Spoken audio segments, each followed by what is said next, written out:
distinguished full bench of most eminent judges, ladies and gentlemen, I thank Mr. Vijay Raghavan for his kind words, and I hope he doesn't think me to be totally disloyal if at the end of the lecture you feel that he was not speaking the truth.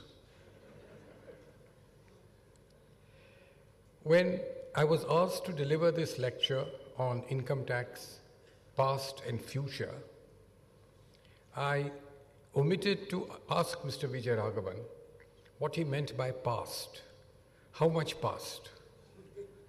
And so I thought I would start with when income tax was first introduced, because you cannot possibly, if I may coin a word, go faster than that.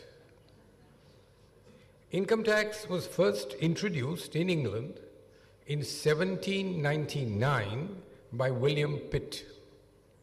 That was the time of the Napoleonic Wars and to raise funds for carrying on the conflict. It was an income tax where people had to file a return, obviously, but there was great protest because they felt this was an intrusion in their privacy, because their income would become known to other people. I suppose this is where you say an Englishman's home is his castle. So therefore, it was dropped in 1802 after 3 years, and then Lord Addington reintroduced the Income Tax Act with this amendment. There were 5 schedules in the Act, and each schedule dealt with a different type of income. And a person would have to fill up 5 schedules showing his income under the various heads, and these returns would go to 5 different officers so that no person would know exactly what is the income of a particular assessee. That is how the privacy was maintained. So Lord Addington's Act came in 1803. This continued till 1816, when it was at the end of the Napoleonic Wars. They were true to their word that it was for the Napoleonic Wars, and therefore at the end of it, the Act was repealed. Unfortunately, today we find an income tax introduced for a particular purpose, but long after that purpose is achieved, the Act continues, or the tax continues. It was then introduced in 1842 by Robert Peel, the Prime Minister then, and income tax has continued in England since then. Insofar as India is concerned, the first income tax as we know it was in 1860. And if you will recollect, about 1 year or 2 years ago, there used to be banners all over the tax building, 150 years of income tax. And this tax between 1860 and 1886, there were 23 different income tax acts in India within a speed of 26 years. And each of them had a limited operation, geographical. Some would apply in the Bombay state, some would apply south of India, etc. And therefore, different objects and different limitations of geography. Thereafter, in this period also, between 1865 and 1867, and 1874 and 1880, there was no income tax. Ultimately, as we know it, in 1886 came the first income tax, which has some resemblance, I'm saying only some resemblance, to what the income tax today is. It was introduced, ironically, by the Honorable Mr. Hope. I say ironically because I dare say those who pay income tax don't have much hope.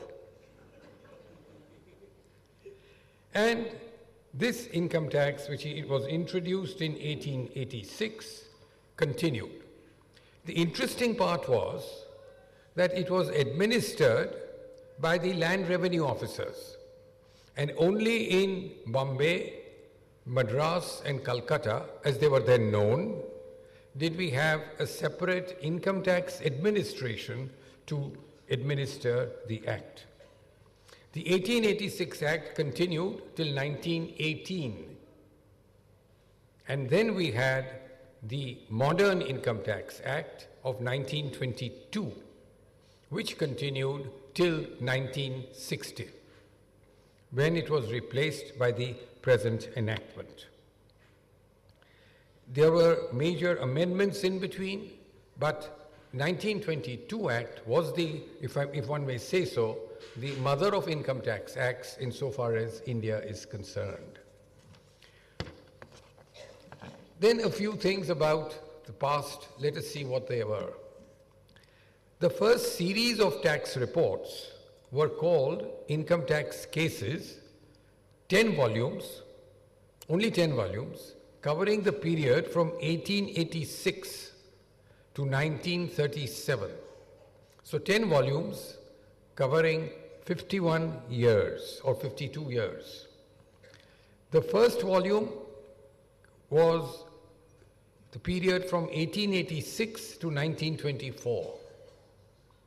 In contrast, today, the Income Tax Act, the ITR, the Income Tax Reports, which started in 1933, today, in 2012, about 80 years, has already covered, if I'm correct, 348 volumes, which is the one which is going on today. This shows the increase in the number of cases. And if I may just give you a few statistics on this. When the income tax report started in 1933, there was 1 volume per year.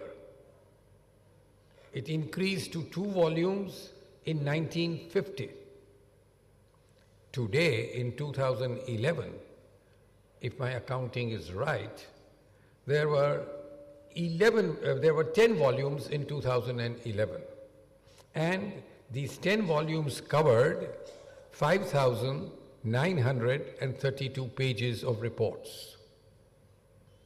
Contrast this with when we had the first income tax for 38 years, it reported 103 cases in just 700 pages. So therefore, this is the exponential explosion of tax cases. I'm only now referring to income tax reports. As you are aware, there are so many other magazines which bring out income tax reports, tribunal reports, and I don't know whether in the future we will have assessment orders which will be brought out. When it started, the income tax in India, we had the officer, of course, and there was the Appellate Assistant Commissioner, and a second appeal to the Commissioner. That was done away with in 1941, when the Income Tax Appellate Tribunal was founded with headquarters in Mumbai near Churchgate. The jurisdiction of the tribunal continued as a second appellate authority, has continued, and after this, in 1998, the reference jurisdiction in the High Court was changed to that of the appellate jurisdiction. And this again meant that several cases started piling up in the High Courts because the High Court now became an appellate court. It had to admit an appeal, and then the appeal had to be decided. Previously, the tribunal would refer a statement of the case on which the High Court would pronounce its judgment. There is a move now to substitute the tribunal by a national tax tribunal and to take away the High Court's jurisdiction. Left to myself, I think it's a retrograde step because the matter argued in the High Court where a judge is open to all laws, where there are proper hearings, I think is certainly more productive than having a national tax tribunal, but that is my view. Insofar as the rates of tax are concerned, it makes interesting reading. When we first had the Income Tax Act, the rate was 2%, with a basic exemption up to 200 rupees. And thereafter, 4%, the maximum rate above 500 rupees. This was the rate at that point of time. Under the 1918 Act, the maximum marginal rate was 6.25%. So those of you who recollect the old coinage, 1 anna in the rupee. And it operated when an income, when it crossed 25,000, the maximum marginal rate came into being. In contrast, between 1972 to 1974, the income tax rate was 97.5% at the maximum level, which was on income over 1,32,000. So if you had a wealth of about 19 lakh, you attracted the maximum wealth tax at 8% and income tax at the rate of 97.5%. And if your income was 3 lakhs, your total tax outgo was 3,07,500. And therefore, to pay that extra 7,000, you either would have to borrow money or sell some asset, which in turn would have given rise to a capital gain. So there would have been, as it were, a geometric progression in which you would have had to work out when you would break even. Initially, therefore, one could say that there was a partnership between the revenue and the SSE, and the SSE was a junior partner. Then came a time when he was a person who did not draw any salary or any income, because if he was in the maximum marginal rate, he would take home nothing. Now, of course, that has been resolved to some extent. And this result between the 3 years, I think, was the consequence of our flirtation with socialism. Forgetting that nobody at all wants to pay more tax than what he can earn, or to part to the government even more than 50% of what he earns. And there was a very interesting cartoon at that time.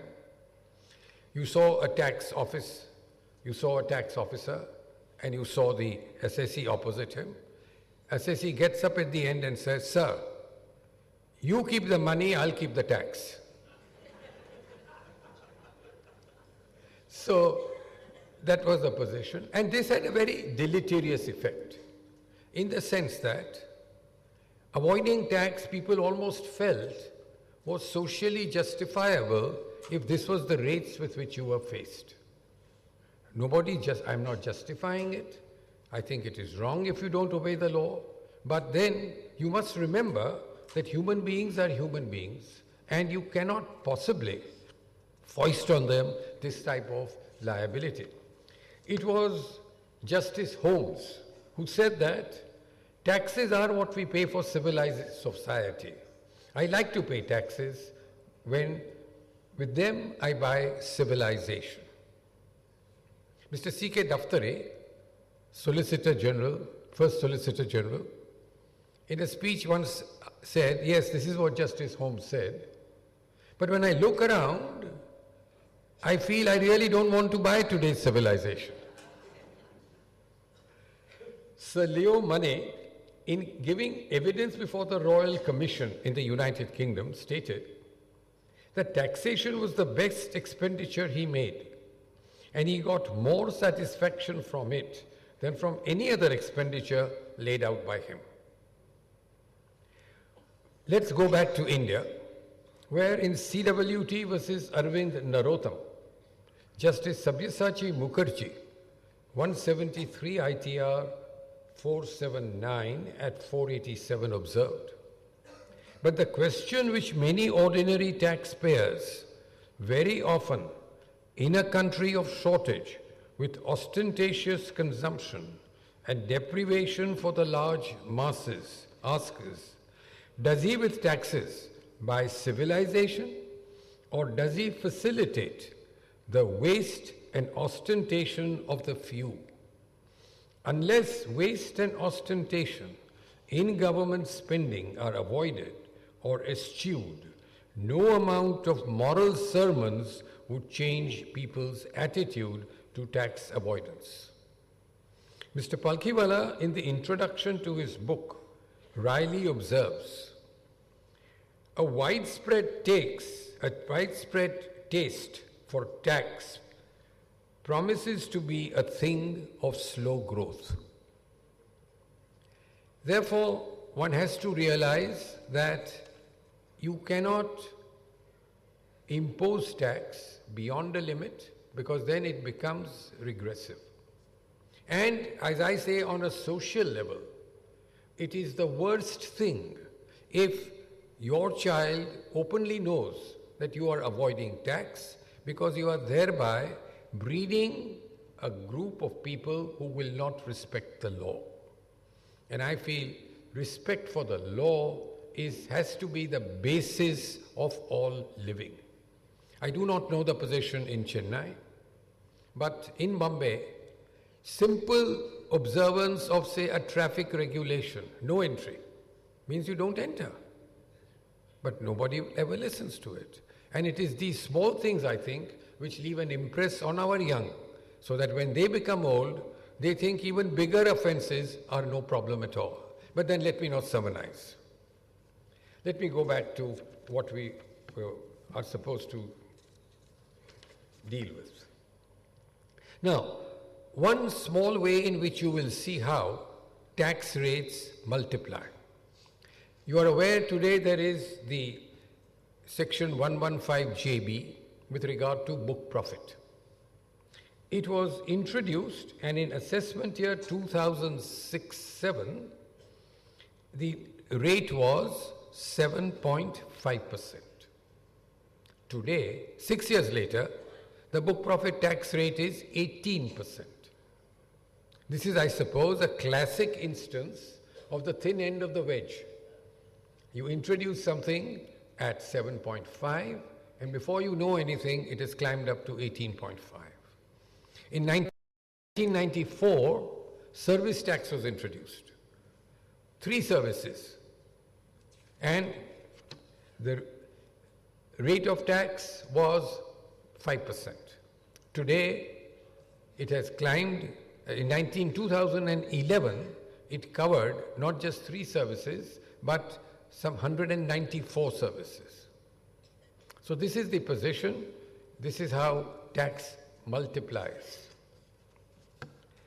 We have had other direct taxes, as you are aware.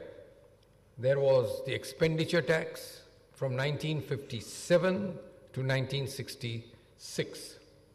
The Gift Tax Act from 1958 to 1998. The Wealth Tax Act was introduced in 1957 and is still with us, though from 1993 in a very diluted form. These 3 taxes were introduced at the suggestion of Professor Nicholas Kaldor. Estate duty was introduced in 1953 and repealed in 1985. In 1987, a tax applicable to expenditure incurred in certain hotels or restaurants was introduced. Interest Tax Act was introduced in 1974 and ultimately repealed in 2000. Super profit tax was introduced in 1963, substituted by the Surtax Act in 1964, and ultimately again repealed in 1988. So these have been the other minor taxes in looking at our past income tax position. An interesting phenomenon has been certain taxes introduced, certain provisions introduced in the Income Tax Act to combat certain malpractices. In 1972, Chapter 20A was introduced, providing for purchase of immovable properties, and it was compulsory acquisition, not really purchase, acquisition of immovable properties. And if there was a difference of 15% between the sale price and what was considered to be the market price. This Chapter 20A was substituted later following in Chapter 20C, which was compulsory purchase of immovable properties. The purpose was to curb black money. Now, we have gone through various phases for unearthing black money.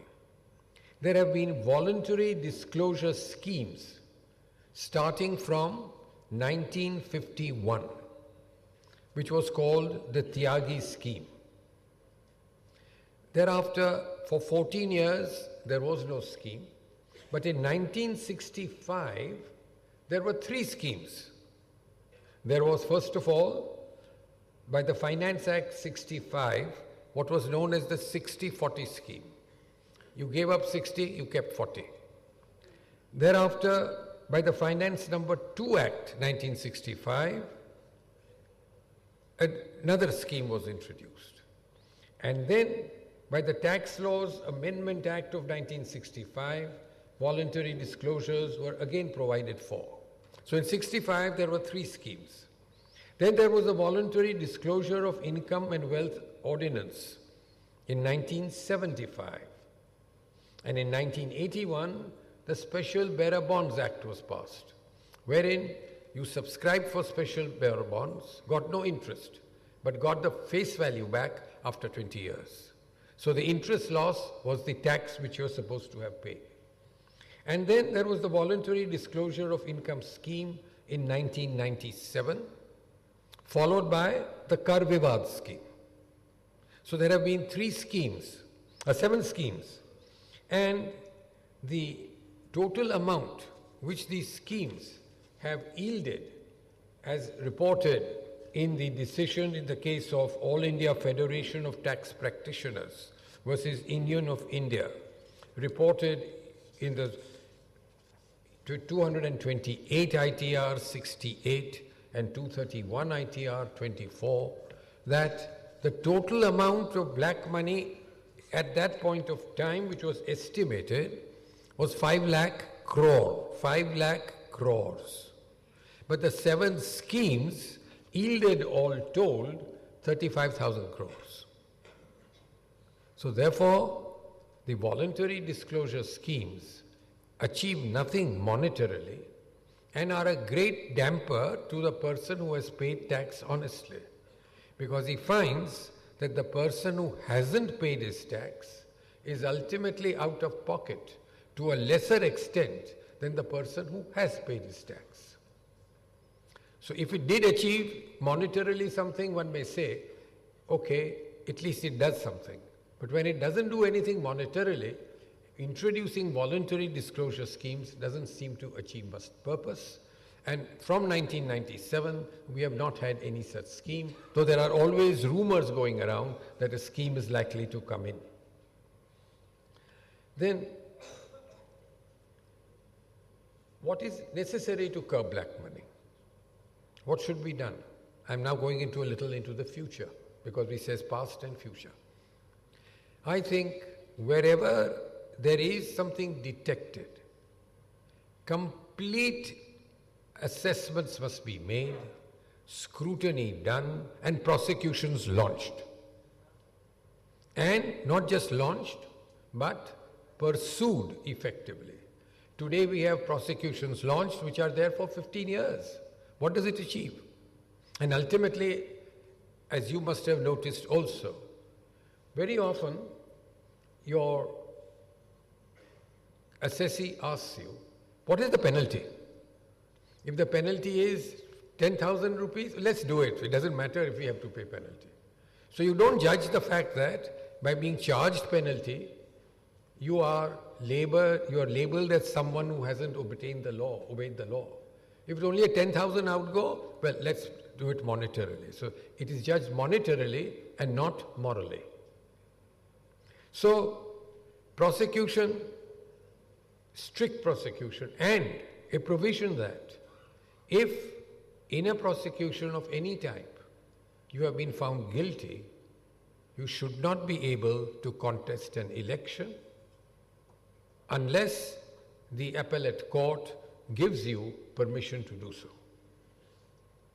Because today we find that prosecutions launched in 1992, 93, still pending. And when you say, why are you contesting for public office? The answer is, I have not been found guilty as yet. So therefore, the incentive to delay proceedings will not be there if there is something which is visited on you adversely if the case is not decided within a reasonable time. So therefore, prosecution, I think, is the only alternative and pursued rigorously. Because very often, after 15 years, you don't find the witnesses, you don't find evidence, the papers are lost. So I would think this is the only alternative which has to be pursued and pursued diligently. There has been today, when you look at the history of income tax, today there is a development which is quite different from local income tax. This is the various double tax avoidance agreements which we have concluded. Today India has concluded about 105 double taxation avoidance agreements, out of which 20 are limited in the sense for air traffic or shipping or some such particular purpose. We have got therefore about 80 to 85 double taxation avoidance agreements in operation. And the Supreme Court in 263 ITR 706, Azadi Bachao Andolan's case, Union of India versus Azadi Bachao Andolan, says the DTA has primacy. And if under the DTA tax liability is not there, it cannot be under the Income Tax Act. What is more significant, they said that even if a certain income is not assessable in the other country, the DTA will apply.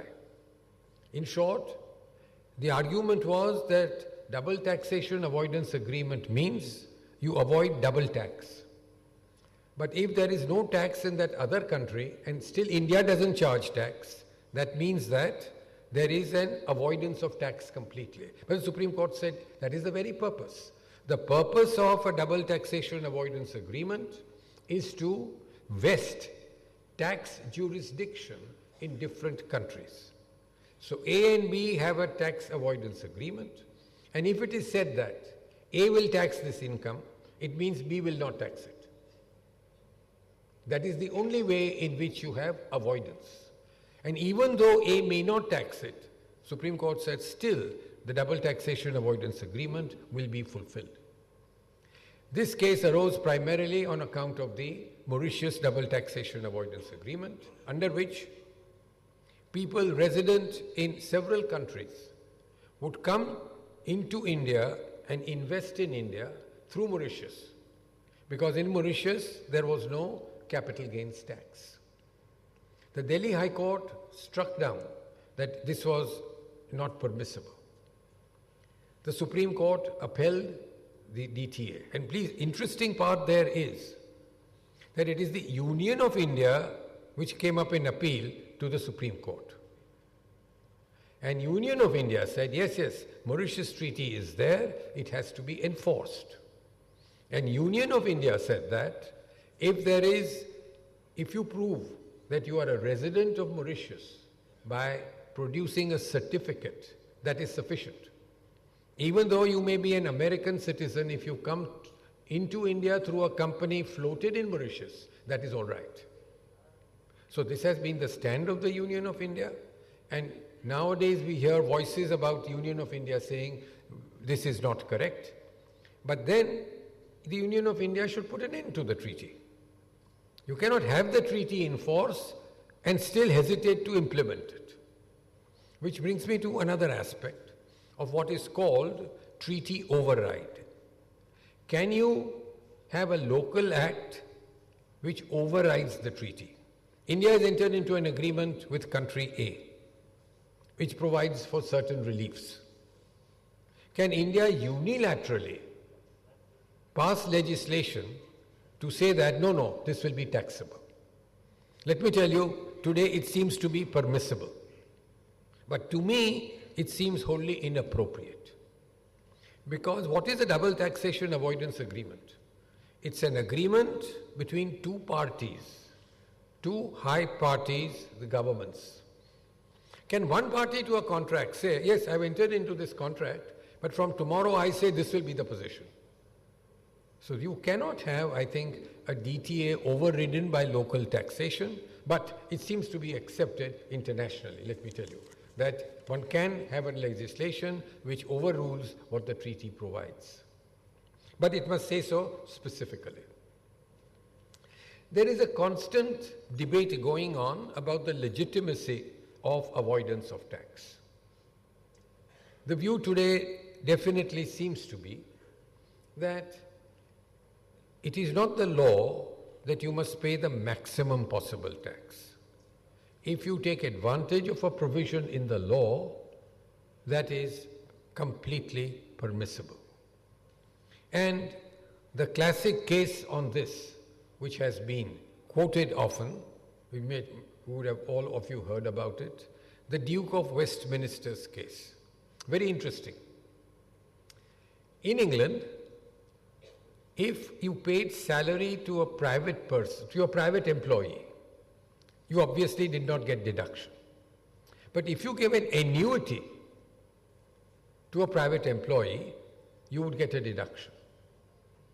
So the Duke of Westminster told his gardener, I will not give you a salary now, you will get a fixed annuity every year.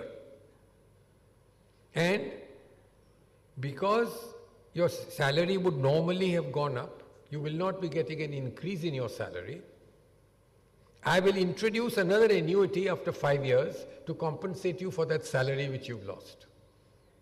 And the court upheld it, that yes, he's getting an annuity and therefore he must get a deduction. Obviously, this did not quite appeal to Justice Chinnappa Reddy. And therefore, in the famous McDowell case, he delivered a judgment wherein he said tax avoidance is not proper, tax avoidance means liability shifted to other people, and it is to be frowned upon. With utmost respect, the judgment reads almost like an essay rather than a judgment, because it picks up passages from English decisions to say that this is the harmful effect of tax avoidance. The Supreme Court, Azadi Bachao Andolan, held that what Justice Chinnappa Reddy said is not the view of the Supreme Court, and it is the other 4 judges' views who must be accepted as the right decision of McDowell. So the high spirit which McDowell had created was to some extent reduced to some degree of sobriety. But, of course, the ticklish point is that if there was a judgment of 5 judges, as in McDowell, was it open to a bench of 2 judges to water it down?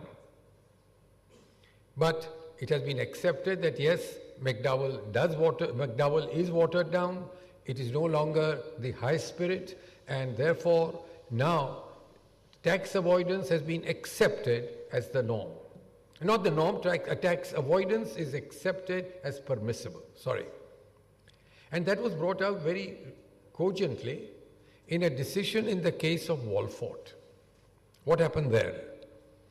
In that case, because dividend is not taxable, the SSE purchased units of mutual funds just a day before or on the day of declaration of dividend. Collected the dividend, which was tax-free, and then the next day sold the unit. So when he purchased the unit, its price would be 105, which would include dividend of 5. He collected the dividend of 5, and then because the dividend was declared, the price would go down to 100. So he sold the unit at 100 and claimed a loss of 5 because he had purchased it at 105, sold it at 100. The 5 dividend being not taxable. And the Supreme Court said, yes, that is perfectly permissible. You are taking advantage of a provision under the law and therefore you cannot be faulted. So therefore now tax avoidance is not considered immoral, not considered bad, and certainly I would subscribe to that view because I am entitled to adjust my affairs so as to pay the least possible tax. Then, in the history of the past, what would we say are the landmark court decisions? Very difficult to enumerate. Everybody would have his own view. But I myself would put these judgments as landmark. One is the decision in the case of Srinivasa Sethi, 128 ITR 294, where the Supreme Court held that there would be no capital gain if you cannot determine the cost of an asset. The Supreme Court, this is of course not the brainchild of the Supreme Court. The Madras High Court had, way back in 71 ITR 433, in the case of CIT versus Ratnam, taken the same view. And then the Supreme Court followed it up in Sunil Siddharthbai by saying that if you cannot determine the full value of the consideration, that is the sale price, then also there can be no capital gain. So therefore, when a person enters into a partnership, there is no question of determining what is the sale price.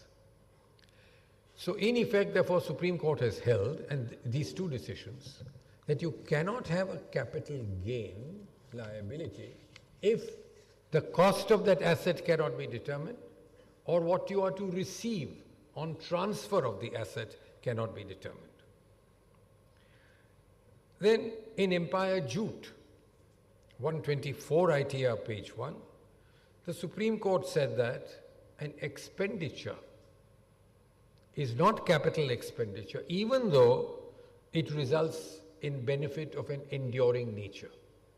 Till that point of time, one of the tests was, does it result in a benefit of an enduring nature?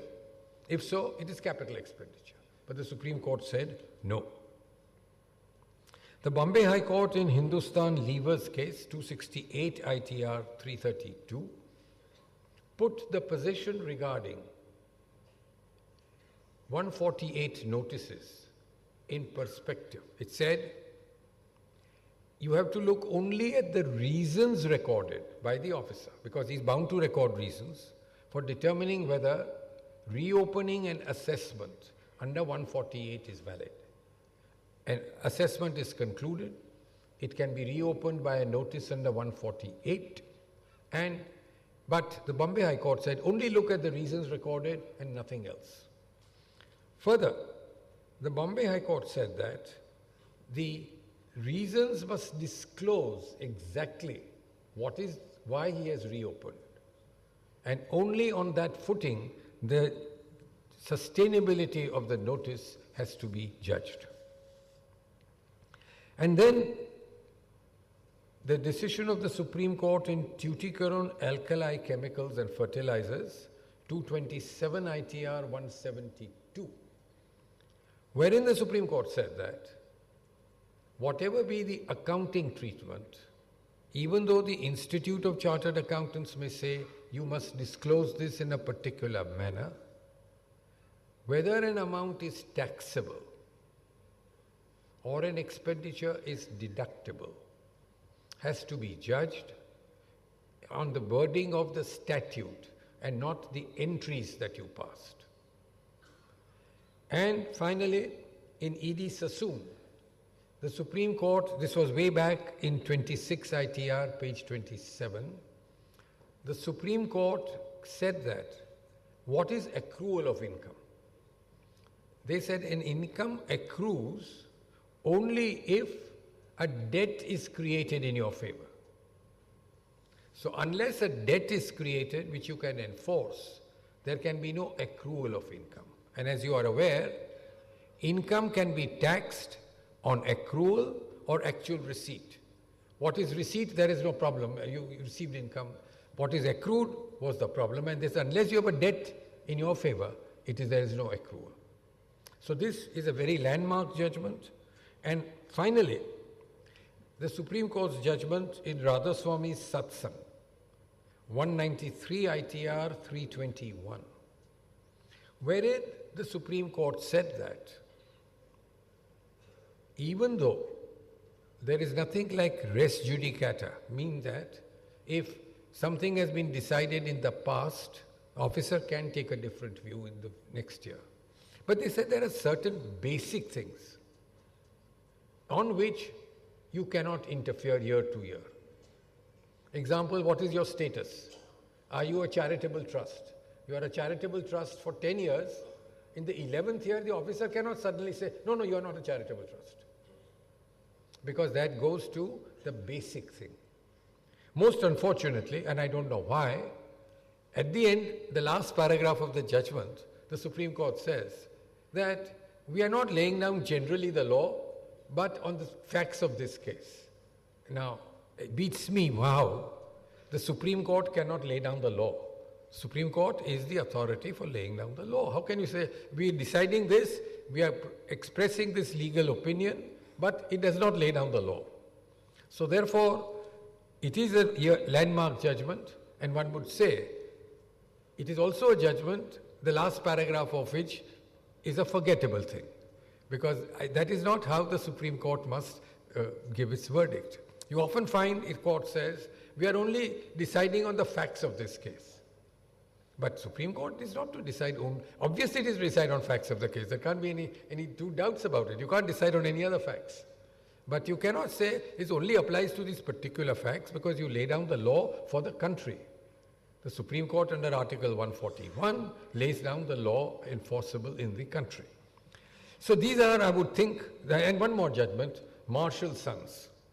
Now why is that important? Because today, as you know, a large number of amalgamations take place. And the question arises, when is the amalgamation operative? Because you may decide on 1st January to amalgamate, but ultimately by the time the court's order comes, it may be the succeeding 1st January, or maybe even beyond that. So Supreme Court said, whatever you lay down as the operative date in the scheme will be the date of the judgment, will be the date of the scheme. So again, overriding the view which was normally it is only on the court's order that the amalgamation is effective, Supreme Court said no. So these I would think are really the memorable cases where the Supreme Court has laid down the law. Only two more I would refer to. Mahindra Mills, 243 ITR 56, where the Supreme Court said, and please hold your breath now, that it is the duty of an officer to tell an SSC if he has not made a claim, or if he is entitled to a relief, it is the duty of the officer to bring that to the notice of the SSC. Now this is the type of law which must be enforced. And when do you come across such a case? And I don't refer to the much touted Vodafone, because the legislature has at the moment rendered it almost non-operative by the amendments which it has made. But otherwise, again, a judgment which is of laying down the law to great extent. Now, also, what are the judgments which are forgettable? I said which are memorable, some which are forgettable. One is of the Supreme Court in the case of Godse, 284 ITR 323. And what did the Supreme Court lay down there? That if you filed a return and thereafter you want to make a further claim, you must file a revised return. You cannot do it by a letter. So therefore, you file the return and you thereafter notice that you have omitted to return an item of 1,000 rupees.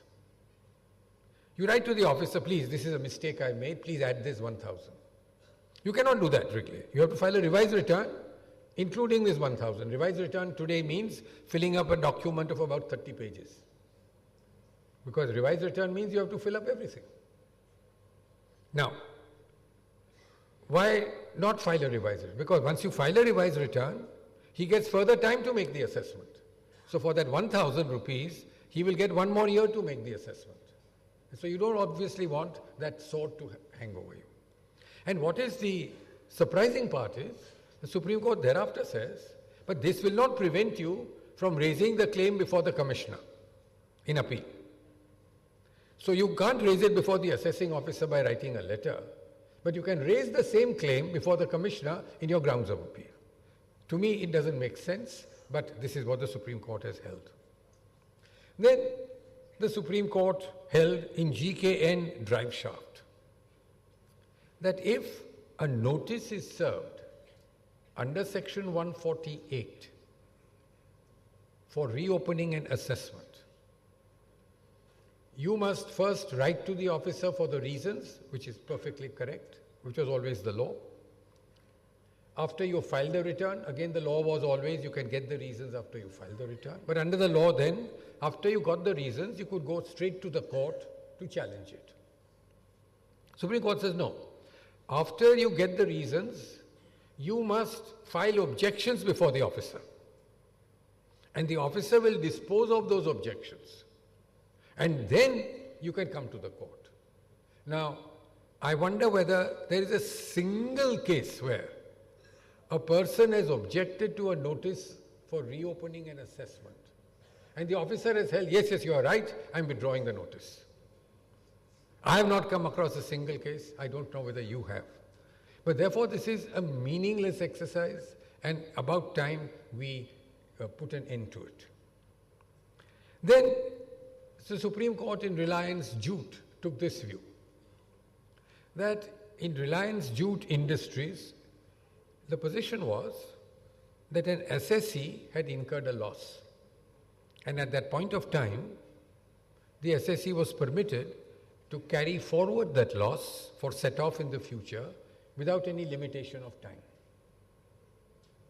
Subsequently, they introduced a limitation that you cannot carry forward beyond 6 years. The loss was incurred in 1950. Assessee claimed set-off in 58. They said, too bad, 6 years have gone by and the law is now changed. I would think, however, that once I incurred the loss in 1950 and there was no time limit for set-off, I have got this vested right to carry it forward. How can you now interfere with my vested right?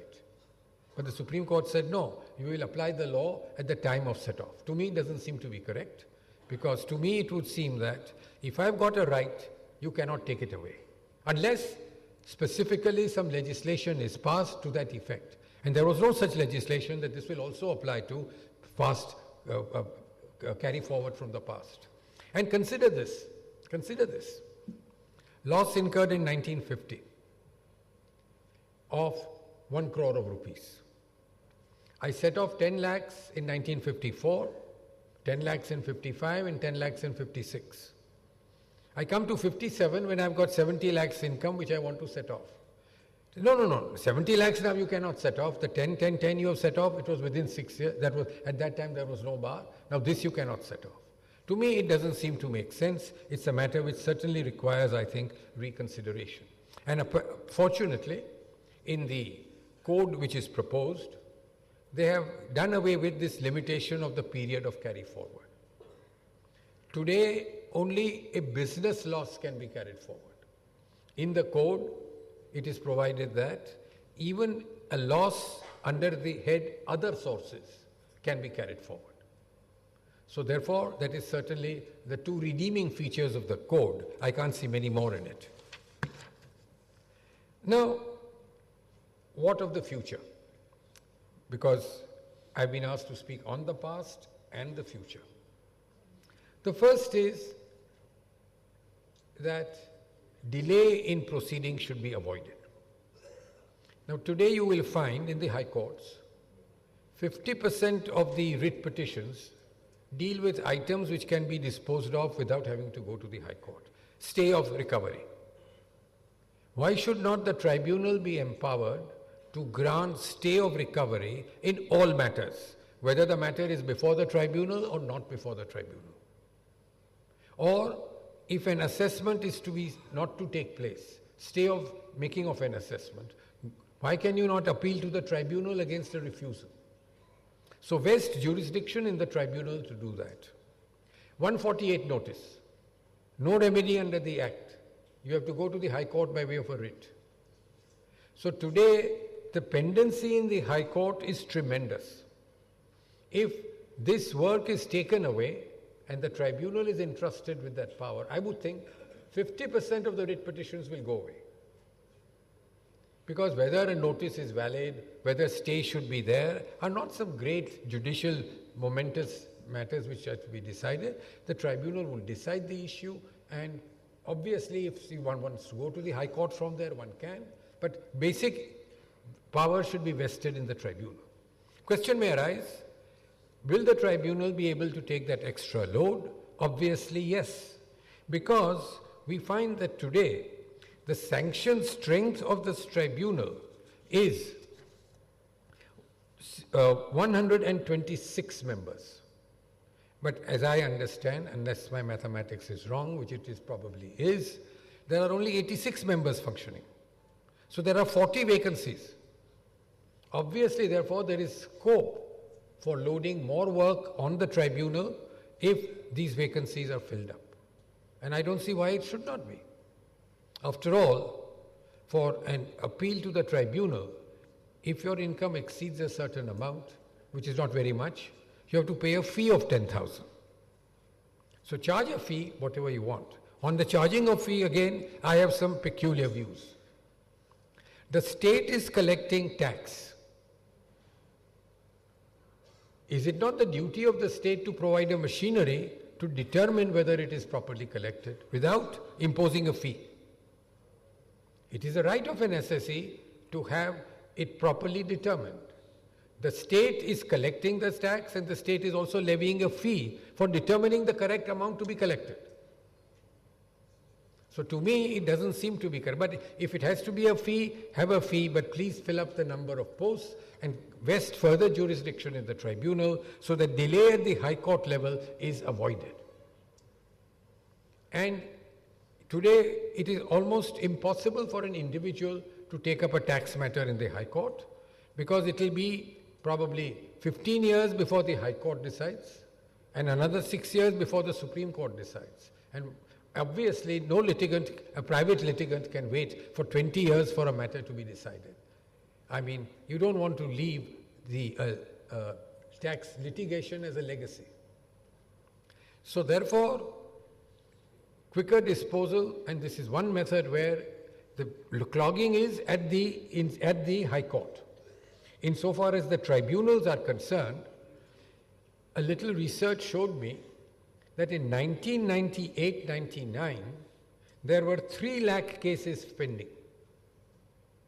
3 lakh in 98-99, which has been reduced to 68,000 in 15 years.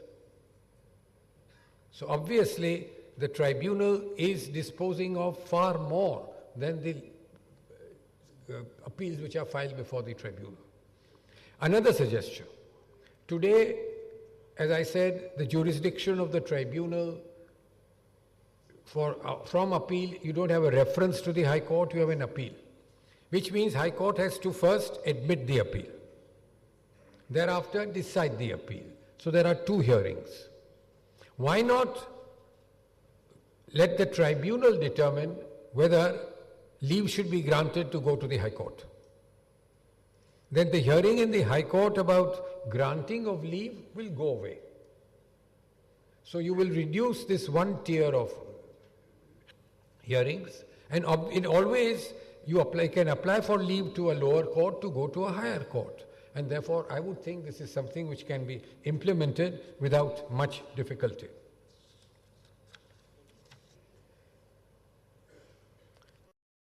Then, insofar as stay is concerned, it is most essential that there should be a proper mechanism in place, because it may do to an ordinary individual if premature recovery is made and thereafter you win the appeal. It is no consolation to get back that money afterwards, even with interest, because you are out of pocket for that 10 years. For a company, it's okay. For an individual, it is disastrous. Now we've got the authority for advance rulings, but only a non-resident can go to that authority to determine what would be this tax liability in a certain set of circumstances. A resident can go only for determining his liability qua a non-resident, not his liability as such. Why should not a resident be able to get an advance ruling? So that he knows this is the law, I will do this or I will not do this depending on what the position is. Why should he be faced with doing something and then finding a tax liability on him? I do not see any reason why a resident should not have the facility of going to the authority for advance rulings. I think this is a change which in the future is most called for. Then, one thing which must have rankled all of you is about credit for tax deducted at source. Government tells a person who pays you money, deduct tax at source. So he is an agent of the government. I am not telling him to deduct tax at source. He is an agent of the government. He deducts tax, pays me the balance amount, but does not give me the certificate. He is supposed to give me a tax deduction certificate, he does not. I cannot file that certificate, so I do not get credit. Because the government says, actually that is the view which the officers take, that unless you file the certificate, we will not give you credit. But then it is not in my hands to get the credit certificate. And the law says, if tax has been deducted at source, and the assessee will not be called upon to pay the tax himself. Now, how they interpret it is this, that if I have got a refund due to me, let us say of 1,000 rupees, and I have not filed a tax deduction certificate of 300 rupees, they will give me a refund only of 700. Because they say, I am not giving you credit for this 300, I am reducing your refund, I am not recovering the tax from you. But surely if you give me lesser refund than due, you are recovering tax from me. So I think this is a matter which in the future one must have a specific provision, that once tax is deducted at source, and it is proved that it is deducted at source, credit must be given. Now how do you prove it? By the simple fact that when you file a return of income, you will say, my total income is 100, tax deducted at source is 15, and therefore 85 is what I have received, 100 includes 15. He will tax 100 as my income, therefore he accepts that 15 is tax deducted at source. But doesn't give me credit for 15 because I have not filed the tax certificate. Now this is where I think in the future something has to be laid down in the law that you must give credit if tax has been deducted at source. And this is an aspect of tax compliance. Because if you feel that I've been short-cheated how? Not getting a credit which I am entitled to. I have some animosity then. What is this income tax? If this basic thing I cannot get, basic that tax is deducted by me from my income by your agent, and mark you under the law, the department can recover the amount from the agent. Full powers even to charge penalty if the agent has not paid the amount. So therefore, this is one aspect where a change in the law is called for. Then there are a few unjust provisions which I think again require something to be done in the future. There is a provision in section 56 that if a person receives from a non-relative in the year more than 50,000 rupees without consideration, it is his income.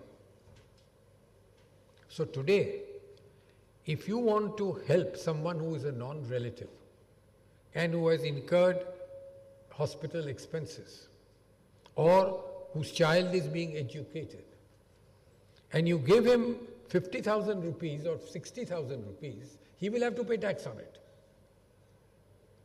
Now, I see no justification for that. When this provision was introduced, it was stated that people are sending money outside India and getting it back as gifts, and therefore making black money white. If that is the purpose, confine it to that.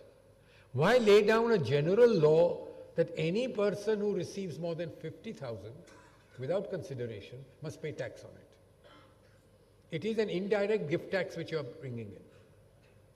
Therefore, I think this is one thing which has to be seriously considered. I think I should... for the last 15 years, I think there was something about international taxation, but I don't think I will trouble you. I'm sure your appetite for food is more than appetite for a lecture. Now, for the last 15 years, an effort has been going on to have a new IT legislation. In 1996, let me give you some history. An expert group was constituted to examine existing income tax structure and to suggest changes. This was in 1996. The report was submitted on 14th February 1997. In August 1997, a working draft of the income tax bill was prepared, 1997. It has not been introduced in Parliament, it is just languishing. Thereafter, in 2002, they set up what is called the Kelkar Committee. It submitted its report in December 2002. Nothing has been done on that. Then in 2009, we suddenly have the Direct Tax Code. And in 2010, an amendment to that Direct Tax Code, which is now supposed to be taken up by Parliament. My only grievance with the Direct Tax Code is this, that things have been interpreted in the Act, in our Income Tax Act, right from 1922. Now, in the Direct Tax Code, in the guise of simplicity, they have changed the wording. End is the same, but the wording has been changed. Now, you will appreciate that if you change the wording of a statute, legal ingenuity will always find some loophole to have another round of argument on it. So when things have settled down, why change the language in the guise that now we are introducing something simple? And Mr. Chidambaram, when this was introduced, said, don't discuss the wordings, discuss the policy. But the Income Tax Act is enforced on its wording. One doesn't go to the policy to enforce the Act. So therefore, it is the wording which has to be seen, and if you change the wording, you are upsetting what has been already laid down. And therefore, if I may now speculate, issues on which I said there were memorable decisions, there are forgettable decisions in the past, issues on which we would hope to get decisions in the future. One issue is, if you will pardon me for a few minutes, that there is now what is introduced is transfer pricing. And the section says, the price, the income arising from a particular transaction will be determined in the following manner. Now the issue is, if the section says income arising from a transaction, does it mean that income must arise and then you determine its quantum? In other words, if you don't charge anything, there is no question of transfer pricing, because the section enables you to substitute one price with another price. Does not empower you to insert a price where there is no price. So this is one aspect where one hopefully looks to the Supreme Court to lay down this law. Then, whether you are aware today in dividends, the company pays tax. And you get the dividend after the tax has been paid by the company. A decision from the Supreme Court that actually the dividend has been subjected to tax, because just now the view is taken, dividend is not subjected to tax because you don't pay tax on it.